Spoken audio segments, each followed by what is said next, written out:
Hi there, it's Christina, and this is my first post for the Sweet Stamp Shop, so I'm quite excited and I'm really happy you joined me for this fun. Just let me say, for those of you who don't know me, I'm from Germany, so this is why I have this funny accent, so please don't laugh about me. Yeah, for my first video I decided to pick two of the Sweet Stamp Shop stamp sets. It's the Stuck on You and the Press It, Wash It. And I will be making a shaker card because when I saw this cute little washing machine, I was sure I wanted to make a shaker card. For the background, I picked a stencil that I created with my silhouette. Yeah, so please let me know, do you have a silhouette? Do you use it? Do you make your stencils? Yeah, well, what are the things that you use your cutting machine most for? Maybe you have another cutting machine like a brother or something. So just let me know what you do with your machines. I think there are endless possibilities, and if you like some tutorials on that, please let me know.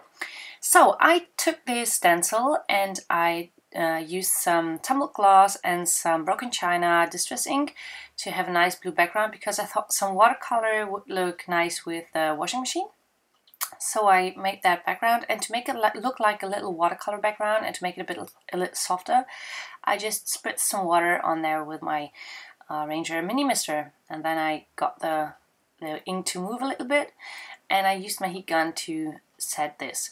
I do not use watercolor paper because I do not like the texture of it. I really love smooth paper.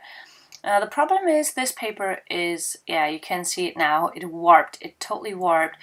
And yeah, what I do to get rid of that problem, I just iron my paper. I put one sheet of scrap paper on the back and on the front, and then I just iron that. So I did that, and as you can see, this card front is just as good as new. It took some minutes, but this card is flat again, there's no warping, and this is the best thing to do. I do it on my table to have a very sturdy background surface for the ironing. Then I stamped the little washing machine onto that background just to know where I will put it. And then I realized that if I leave it like that, inside of the washing machine there would be this blue background, and I didn't want it, so I just put a piece of white scrap paper onto that washing machine. As you can see, it's already used on the back, so yeah, it's just a piece of white scrap paper. I colored that with marker, and I just used a very soft aqua color to get with the watercolor stuff. And then I took out this, yeah, I think it's craft foam. Is this what it's called? Sometimes I'm missing the English word, so please don't shout at me. I think it's craft foam. And I cut that washing machine out of that foam. I stamped it. The stupid thing is this foam does not hold the ink, so my fingers were black. I don't care about that. And then I cut out the window.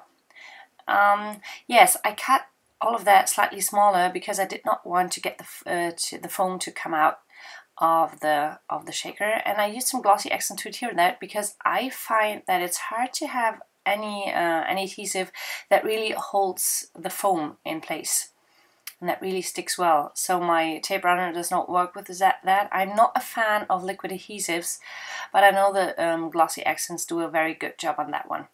Then I took a piece of acetate and just cut it to the right size and put that to the side, and then I stamped the little machine again with some memento ink just to have the colored front. I really love coloring images. This is why I do love the Sweet Stamp Shop images so much. I have such a blast coloring it. My paper was torn where I stamped first, so I did it again. Yeah, please tell me, what do you use to color? I love different markers. I started with touchscreen markers, and I also have some Delta markers, which are from a German company, and they are quite cheap. And for Christmas, my hero gave me those Copics, so I also use Copics. Yeah, and for this image, I chose to have some gray shading. And like I always do, I started with the darkest color, added the shadows, and then went in with the lighter colors, blended that in, and in the end I go in with my colorless blender just to fade it out a little bit. I think fading out colors for a shadow is yeah, a nice thing to do. Then I took the darkest color to have this metal ring or door. Yeah, this is something that happens all the time. Whenever I do voiceover, I get an email or my Facebook account is telling me something. So I closed my Facebook account for now, and now I got an email. So sorry about that. So I cut that out, and I used my X-Acto knife again to cut out the window from, is it called bullseye in America? In Germany we call this Bullsauge, Bullauge, which is the same like in bullseye. This is the word that we also use for the windows on boats. So yeah, this was what I did, and then I took a black marker just to have a black edge where I cut that. In this little box I keep all the confetti stuff. These are leftovers from stuff that I cut out with my silhouette. And when I cut a heart stencil and also a heart background, I got all those tiny hearts and I just kept them for another project, and I keep them in there. And I wanted to use them for this shaker card because there is this very nice sentiment in that set that says loads of love, and I thought what would be better than hearts. So I adhered the acetate with glossy accents also, and closed the machine and gave it a nice look with a colored piece of cardstock. So this is the washing machine, and then I took out the stuck on you stamp set because there are some tiny hearts in there and I wanted to have the open hearts to color them. I do stamp directly on my card front, and this cardstock is not very thick, so if I use my markers they just bleeds through. I didn't want that, so I thought I'd use the Simon Says Stamp black ink, not the Memento, and not use my alcohol markers because I didn't want it to bleed through. And the Faber-Castell Pitt Artist pens do not bleed at all.